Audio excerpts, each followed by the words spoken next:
Hey, thanks for taking a minute to watch this video. My name is Josh Weidmann, and I just woke up. It's early in the morning. I'm actually in Louisville, Kentucky, and I'm standing outside this sweet little restaurant that has this wood pile in the back. And I wanted to talk for a moment about the importance of leaving space between the logs of our life. Let me explain what that means. There's this guy named Lance Witt. He's a guy that I really trust a lot. He does a lot with pastor replenishment. And he read this poem that I've posted in the blog post attached to this video that explains that we have to have space in our life. We can't just have all of the logs so tightly put together that we can't allow the air to get through and the flames of our passion to be stoked.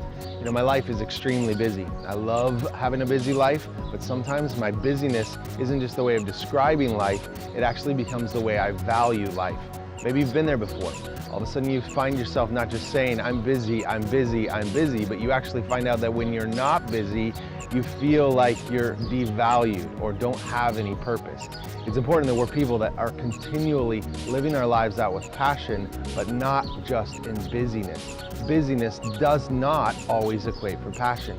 If we don't have some space between the logs of our life, between the things that are going on in our life, the different commitments that we've made, then we're not going to be able to stoke the passions that God has for us. Listen, I'm a culprit. I have been the kind of person who's packed life too tight, but I'm finding that if I don't have space between the logs, then I won't be able to go for the long run or have the greatest impact that I need to have.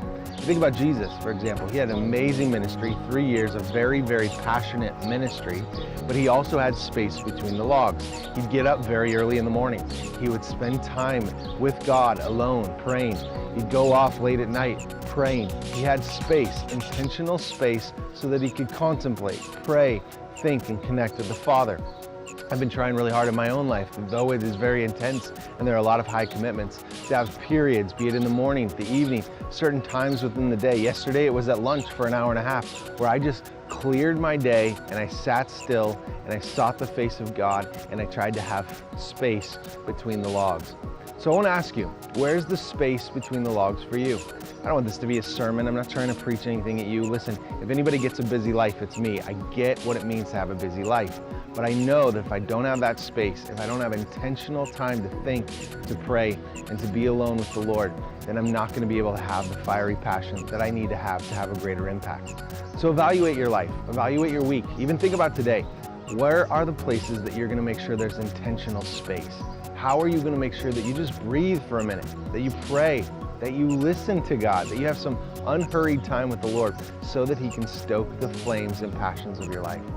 Listen, if we go on just trying to be busy and finding our value from busy, I'm pretty sure that we're going to get to the end of this life going, wow, I had a busy life, but I'm not sure what it all meant. And I don't want that. I don't want to get to the end of my life or when I meet my Savior face to face and have Him say, wow, Josh, you were so busy. I want Him to say, wow, Josh, you sought my face. You were with me. You spent time with me. Well done, good and faithful servant. You had space between the logs.